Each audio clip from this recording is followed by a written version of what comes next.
4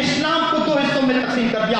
اور آج اس بات کا برملا اعلان کرنا چاہتا ہوں کہ اسلام کو دو حصوں میں تقسیم نہیں کیا ہے، بلکہ اسلام کے اندر ایسے عقائد کو فروغ دیا ہے جس کا ثبوت در قرآن میں ہے، محمد رسول اللہ صلی اللہ علیہ وسلم کے فرمان میں ہے. ایسے اختلاف کو اسلام کے اندر جنم دیا ہے جنہوں نے پورے اسلاف کے چہروں کو داغدار کر دیا، پورے ان کے چہروں کو داغدار کیا ہے. اور انہی میں سے حضرت عثمان غنی رضی اللہ تعالیٰ عنہ کی شہادت بھی ہے.